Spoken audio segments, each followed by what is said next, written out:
Any regret in life? میرے father کے حوالے سے ہے ایک ریگریٹ. ان کی ڈیتھ ہوئی تو I was very close to him. میں ان کی ایک ہی بیٹی تھی, اور پھر آپ کو پتہ ہے باپ بیٹی کا جو رشتہ ہوتا ہے, انہوں نے مجھے بہت پیار سے پالا تھا. میں آئی تھنک 9-10 سال کی تھی جب تک میں ان کی بازو پہ ہی سوتی تھی, تکیے پہ نہیں سوتی تھی میں. تو میں سوچتی ہوں کہ مطلب کتنا پیار ہوگا ان کو مجھ سے کہ وہ پوری رات میں ان کی بازو پہ سو رہی ہوں, اور وہ ایسے ہی میرا اتنا خیال رکھتے تھے میرے والد کہ اگر میں کہیں لیٹ ہو رہی ہوں اسکول کالج سے تو میرے کپڑے تک آئرن کر دیتے تھے. مطلب اتنے اچھے تھے, وہ اتنا پیار محبت کرتے تھے مجھ سے. تو میں بھی ان کی بہت بات سنتی تھی. مطلب میرا اور فادر کا ریلیشن الگ ہی تھا. امی کبھی کبھی کہتی تھی کہ تم بس اپنے ابو کی ہو, عمرہ کرنے گئے ہوئے تھے سب لوگ.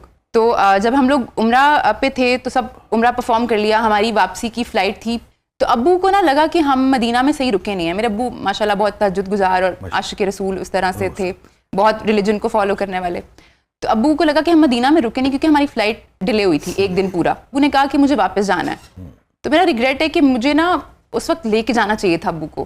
میں نے ابو کو بولا ابو جی اگلے دفعہ جب آئیں گے نا تو پھر چلے جائیں گے مدینہ. اور پھر وہ جب بیمار تھے تھوڑا, بس ان کو بخار ہی تھا, تو میں تو سوچا بھی نہیں تھا بیکاز ابو میرے بالکل فٹ تھے, بالکل ہیلدی تھے, کچھ ایسی وجہ لگنی نہیں تھی, بس ان کا بخار تھا. تو وہ کہہ رہے تھے کہ مجھے دباؤ. جب ان کو بخار ہوتا تھا تو کہتے تھے مجھے دباؤ, تم دباؤ گی تو مجھے فرق پڑے گا. میں بہت تھکی ہوئی تھی, میں نے دوسرا عمرہ کیا تھا, میں نے تھوڑا سا دبایا تو مجھے کچھ کہنا چاہ رہے تھے وہ. تو میں اتنا تھکی ہوئی تھی کہ میں نے ان کی بات نہیں سنی. مجھے کہنا چاہ رہے تھے, کچھ بتانا چاہ رہے تھے, تو میں نے نا ایسے کہا ابو جی مطلب جیسے میں انٹرسٹڈ نہیں ہوں سننے میں, بعد میں سنوں گی, ایسا میں نے کہہ دیا. تو اس کے بعد ان کی کنڈیشن خراب ہوتی چلی گئی. ان کو وامٹس ہونا شروع ہوئیں, اور اس کے بعد 3-4 دن وہ بیمار رہے, اور ان کی وہیں پہ ڈیتھ ہو گئی. تو مجھے لگتا ہے کہ وہ سب سے بڑا ریگریٹ ہے میرا. وہ مجھے کچھ کہنا چاہتے تھے اور میں نے ان کو منع کر دیا. تو میں بس ابھی تک 1 سال ہونے کو ہے, اور مجھے لگتا ہے کہ کاش وہ واپس آ جائیں اور مجھے کہیں جو ان کو کہنا تھا. اور مجھے لگتا ہے کبھی کبھی زندگی بہت انفیئر ہوتی ہے. کبھی سوچا نہیں تھا فادر اتنی جلدی چلے جائیں گے. تو وہ ایک ریگریٹ ہے میری زندگی کا جو شاید ہمیشہ رہے گا ساتھ. میں سوچتی ہوں پتہ نہیں کیا کہنا چاہتے تھے. اور جب ہاسپٹل میں تھے ان کو ہم نے پلین میں بورڈنگ کے بعد ان کی طبیعت اچانک سے زیادہ خراب ہوئی تھی, بیٹر ہونے لگے تھے. پھر بس بھائی رکے وہاں پہ ابو کے ساتھ. میں جو آپ کو سمجھ پا رہا ہوں انتقال مکہ شریف میں ہوا یا یہاں؟ مکہ میں ہوا تھا. مکہ میں ہوا تھا. ان کی نماز جنازہ بھی حرم میں ہوئی تھی, اور پھر ہم ان کی ڈیڈ باڈی کو یہاں لے کے آئے تھے. تو کبھی ایسا سوچا نہیں تھا کہ وہ وہاں سے واپس نہیں آئیں گے. بٹ اللہ کے پیارے لوگ جو ہوتے ہیں وہ ایسا لگتا ہے کہ جیسے ابو کو ہم واپس لا رہے تھے تو اللہ تعالیٰ نہیں چاہتے تھے کہ ان کو واپس لے جایا جائے. تو جیسے پلین سے ان کو واپس اتارا گیا, اور ہم جدہ میں تھے, جدہ سے فلائٹ تھی, لیکن وہاں پہ کوئی ریزن تھی کہ وہاں پہ ان کا ٹریٹمنٹ نہیں ہو سکتا تھا, تو کوئی ویزا کے ایشوز تھے. انہوں نے کہا کہ ان کو واپس مکہ لے جانا پڑے گا. تو مکہ پھر ابو کو لے جایا گیا, اور وہاں پہ 2 دن وہ بیمار رہے, اور وہاں پہ ان کی ڈیتھ ہوئی. تو انتقال مکہ میں ہوا؟ مکہ میں ہوا ان کا انتقال. لازمات دیکھیے والد کا جانا تو ہم سب سمجھ سکتے ہیں کس قدر آپ یو آر کوائٹ ینگ ماشاء اللہ. مگر دیکھیے ایک اس کا پہلو یہ ہے کہ کوئی بھی مسلمان جو ہے اس کے لیے دنیا سے جو جاتا ہے, اگر مکے میں یا مدینے میں اس کا انتقال ہوتا ہے, بات ہے کہ وہ بالکل ہی اس کی کیفیت ہی ایک اور ہوتی ہے. 3 دن لگے تھے ابو کی باڈی کو یہاں لانے میں. 13 کو ان کی ڈیتھ ہوئی تھی, 17 کو ہم واپس لا سکے تھے. لیکن وہ بھی سب لوگ کہہ رہے تھے کہ آپ واپس کیوں لے کے آئے ہیں, وہاں پہ جنت المعلیٰ میں آپ کو تدفین کرنی چاہیے تھی. لیکن لوگ یہ نہیں سمجھتے کہ ابھی کیا ہوتا ہے کہ اگر 1-2 دن کے بعد مجھے فیل ہوتا ہے تو میں قبرستان چلی جاتی ہوں. میں زندگی میں اس سے پہلے شاید ہی کبھی قبرستان گئی ہوں, مجھے یاد نہیں پڑتا. شاید میری پھپھو کی ڈیتھ ہوئی تھی تو میں 1 دفعہ گئی تھی. لیکن اس کے بعد جو آپ کا پیارا کوئی ہوتا ہے قبرستان میں, تو آپ کو نہ تو قبرستان سے ڈر لگتا ہے, آپ رات کو چلے جاتے ہیں, آپ صبح چلے جاتے ہیں, آپ کو لگتا ہے کہ آپ کی کوئی پیاری چیز ہے یہاں پہ. تو وہ مجھے لگتا ہے بہت سے لوگ نہیں ریلیٹ کر پائیں گے جن کے اوپر خود وہ نہیں گزرا. اللہ نہ کرے کبھی کسی پہ یہ وقت گزرے, بیکاز مجھے لگتا ہے یہ بہت مشکل ہے. زندگی کا سب سے بڑا دکھ یہ ہے کہ آپ کے کوئی پیرنٹس میں سے ایک چلا جائے, اور آپ نے سوچا نہ ہوتا نا, بیمار ہوتے ہیں, کوئی سال لوگ بیمار رہتے ہیں, 6-6 مہینے رہتے ہیں, تو آپ مینٹلی تھوڑا سوچتے ہیں کہ یار یہ اتنی تکلیف میں ہے, تو آپ اپنے پیروں کو تکلیف میں نہیں دیکھنا چاہتے. تو میرے فادر کے ساتھ ایسا نہیں تھا کچھ, بالکل ٹھیک تھے, بالکل ٹھیک تھے. وہ مکہ میں بھی ہمارا اتنا خیال رکھتے تھے. دسمبر کا موسم تھا, لیکن مکہ میں ظہر کے وقت بہت گرمی ہوتی تھی, تو ہم نماز پڑھ کے آتے تھے, تو میرے ابو پانی کی بوٹلز ہم لوگوں کے لیے لے کے آتے تھے سب کے لیے. تو 1 دن پہلے بھی, بخار سے 1 دن پہلے بھی کوئی 10-12 پانی کی بوٹلز ہمارے لیے لے کے آئے. مطلب بالکل ہیلدی تھے, بالکل فٹ تھے. تو وہ اچانک سے جو چلے گئے ہیں نا, تو کبھی کبھی تو لگتا ہی نہیں ہے کہ وہ چلے گئے ہیں. اور پھر جب آپ بیٹھتے ہیں اور آپ سوچتے ہیں کہ نہیں وہ چلے گئے ہیں اور اب کبھی نہیں آئیں گے, تو پھر وہ چیز بہت بری طریقے سے ہٹ کرتی ہے آپ کو. تو اس کے بعد جتنی بھی خوشیاں آئیں, عیدیں آتی ہیں, اس کے بعد میرے بھائی my younger brother got married last week, تو لوگ کہتے ہیں کہ آپ کو دکھ میں اپنے جو چلے جاتے ہیں وہ یاد آتے ہیں. مجھے لگتا ہے نہیں, خوشی میں یاد آتے ہیں. صحیح کہہ رہی ہیں آپ. خوشی میں یاد آتے ہیں, اور آپ کو لگتا ہے کہ پتہ نہیں وہ ہمیں دیکھ رہے ہیں یا نہیں دیکھ رہے ہیں, ان کی پریزنس کو آپ مس کرتے ہیں. خوشی خالی خالی لگتی ہے. بالکل, آپ کو لگتا ہے کہ سب انکمپلیٹ ہے. اب جیسے سب کچھ اتنا پرفیکٹ تھا, بٹ اب میں روز یہی سوچتی تھی کہ کاش میرے ابو ہوتے, کاش میرے ابو ہوتے, وہ کتنا خوش ہوتے. وہ بہت خوش اخلاق انسان تھے. میں جب بھی ان کو یاد کرتی ہوں, روز ہی یاد کرتی ہوں, ہر وقت یاد کرتی ہوں, لیکن ان کا جو چہرہ ہے وہ اسمائل کرتے ہوئے میرے مائنڈ میں آتا ہے ہمیشہ, مسکراتا ہوا, کیونکہ ہمیشہ مسکراتے رہتے تھے. اور اپنے ڈیتھ بیڈ پہ بھی جب تھے تو ان کو دیکھ کے لگتا تھا کہ مسکرا ہی رہے ہیں. تو بس وہ مجھے لگتا ہے ایک بہت بڑا ریگریٹ ہے میری زندگی کا. میں سب کو یہ کہنا چاہوں گی کہ آپ کے پیرنٹس آپ کو جب کچھ کہنا چاہتے ہیں نا, تو ان کو ٹالنا نہیں ہے کبھی. بالکل کبھی نہیں ٹالنا. آپ کو نہیں پتا اگلا لمحہ آپ ان کے ساتھ ہیں یا نہیں. کبھی مجھے نہیں لگا تھا کہ ایسا لمحہ آئے گا جب میں ان کے ساتھ نہیں ہوں گی.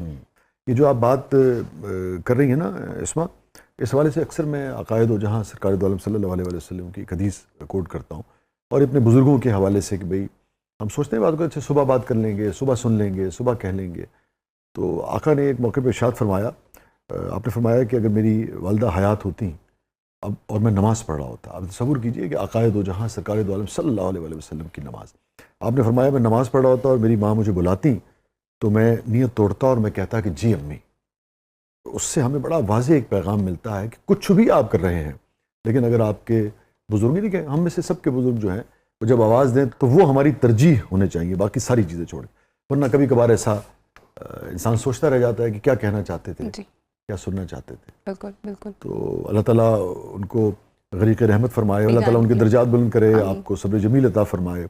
تو جس طرح سے محبت سے آپ نے ذکر کیا اپنے والد کا, اور جس قسم کا تعلق آپ نے بتایا, جیسی شخصیت آپ نے ان کی بیان کی, تو یہ جو آپ کی جرنی تھی, جب آپ نے کام شروع کیا, پھر آپ کو کامیابی حاصل ہونا شروع ہوئی, تو کیا ان کے جذبات ہوتے تھے جب انہوں نے پہلی مرتبہ آپ کو دیکھا کسی بڑے پروگرام کا حصہ ہونا, پھر پرفارم کرنا یا کامیابی کی طرف جاتے دیکھنا؟ ابو خوش ہوتے تھے. مجھے انہوں نے کبھی ایسے ڈائریکٹلی نہیں کہا, بٹ میرے ابو جب چلے گئے اس دنیا سے تو میری کزن ہیں, وہ آئی تھیں گھر پہ اور مجھے بتا رہی تھیں کہ ابو کیونکہ بہت ریلیجیس تھے, تو میری کزن نے بولا, ان کے چاچو تھے میرے ابو, تو انہوں نے بولا چاچو آپ کو کبھی نہیں لگتا کہ اسما ٹی وی پہ کام کر رہی ہے, اور آپ تو اتنے نمازی پرہیزی ہیں اور آپ تو بڑے مولوی طبیعت ہے آپ کی. تو ابو نے کہا نہیں, مجھے تو بڑا اچھا لگتا ہے, میری بیٹی میں اتنا کانفیڈنس ہے کہ بڑے لوگوں کے سامنے بیٹھ کے بات کر سکتی ہے اور اتنا اچھا کام کر رہی ہے, تو مجھے تو فخر ہوتا ہے اس پہ. تو یہ ان کے جانے کے بعد مجھے پتہ چلا. خان صاحب, آپ کی زندگی کا سب سے میموریبل مومنٹ, سب سے یادگار لمحہ؟ سب سے یادگار لمحہ وہ 40 لاکھ کھالا ہونا وہی چاہیے ویسے. وہ بھی ہے, لیکن جب میری شادی ہوئی ہے, اچھا, تو سب سے پہلے میرے گھر سب سے پہلے بیٹی پیدا ہوئی ہے. اچھا اچھا اچھا. تو شادی یادگار لمحہ ہے کہ صاحبزادی یادگار لمحہ ہے؟ شادی تو ہوتی رہتی ہے, بیٹی رحمت ہوتی ہے جی, وہ یاد نہیں, بیٹی رحمت ہوتی ہے. ہاں, بیویاں بھی کبھی کبھی رحمت ہوتی ہیں وہ اپنے باپ کے لیے. ہیپیسٹ مومنٹ جی آپ کی زندگی کا؟ سب مجھے جج کریں گے اس بات پہ, لیکن میرا ہیپیسٹ مومنٹ ابھی تک کا مجھے لگتا ہے جب پاکستان نے انڈیا کو ہرایا تھا. نہیں, بہت سارے لوگوں کا ہوتا ہے. تو میں کیونکہ کرکٹ فین ہوں, آپ لوگ یقین نہیں کرتے اس بات کا, لیکن میرے خوابوں میں دیکھتی ہوں کہ انڈیا کی ٹیم قذافی میں کھیل رہی ہے اور میرے پاس ٹکٹ نہیں ہے. اس طرح کی بے چینی ہے میری کرکٹ کو لے کے. قسم کی اپروچ ہے آپ کی. میں ہمیشہ یہ خواب, بہت دفعہ میں نے یہ خواب دیکھا ہے کہ ٹیم کھیل رہی ہے یہاں پہ, پاکستان آ گئی ہے, لیکن میرے پاس ٹکٹ نہیں ہے. جب وہ کھیلنے آئیں گے آپ وہاں گراؤنڈ میں موجود ہوں گے اور آپ پریزنٹ کریں گے انشاءاللہ. تلخ ترین یاد آپ کی زندگی؟ تلخ ترین یاد ابھی تک تو وہی ہے میرے فادر والی, والد صاحب جو وہ دنیا سے چلے گئے. مجھے لگتا ہے وہ کبھی ختم نہیں ہوگی. وہ جو ٹائم تھا, جیسے آپ نے کہا, وہ ایک ٹائم ہوتا ہے نا, ایک دن ہوتا ہے, آپ کے پیارے چلے جاتے ہیں, وہ ایک دن کا وقفہ ہوتا ہے. اس دن ان کی ڈیتھ ہوئی, اس دن ان کو آپ نے زمین کے سپرد کر دیا, لیکن ہمارا وہ جو گریف پیریڈ تھا نا وہ بڑھتا گیا, کیونکہ مکہ میں ان کی ڈیتھ ہوئی, پھر ان کو واپس لانا وہ ایک مرحلہ تھا. میرے بھائی وہاں پہ تھے, گھر کی ساری خواتین یہاں پہ تھیں, تو مجھے لگتا ہے وہ اتنا شدید غم تھا نا میری زندگی میں وہ ٹائم پیریڈ. مجھے لگتا ہے وہ بہت تلخ ہے. مجھے لگتا ہے زندگی میں کچھ بھی ہو جائے میرے ساتھ, کچھ بھی ہو جائے, اس کے برابر دکھ نہیں ہو سکتا مجھے, کیونکہ وہ ایک لمبا ٹائم 4-5 دن آپ ویٹ کر رہے ہیں کہ آپ کے فادر چلے گئے ہیں اور وہ سرد خانے میں ہیں کیونکہ پیپر ورک ہو رہا ہے. مجھے لگتا ہے اس سے تلخ نہیں ہو سکتا کچھ میرے لیے زندگی میں. اور میرے ابو کو ٹھنڈ لگ رہی تھی پھر جب وہ بیمار تھے ہاسپٹل میں, میرے دماغ میں 4-5 دن وہی گھوم رہا تھا کہ میرے ابو کو ٹھنڈ لگ رہی تھی جب وہ ہاسپٹل میں تھے, تو اب ہم نے ان کو سرد خانے میں رکھا ہوا ہے. وہ جو چیز ہے نا, مجھے لگتا ہے دنیا میں کچھ ساری دولت میری چلی جائے, کچھ بھی ہو جائے میرے ساتھ, وہ سب سے زیادہ تلخ چیز ہے جو میرے ساتھ ہوئی ہے اب تک. اگین ایک پوری زندگی آپ کے سامنے پڑی ہے, اور میں یہی کہوں گا کہ اللہ آپ کے بزرگوں کو جوار رحمت میں جگہ دے, آپ کو صبر جمیل عطا فرمائے. آدمی اسپیچلیس ہو جاتا ہے بعض اوقات اگر آپ کو کسی کے پیارے کے حوالے سے پرسہ دینا ہو.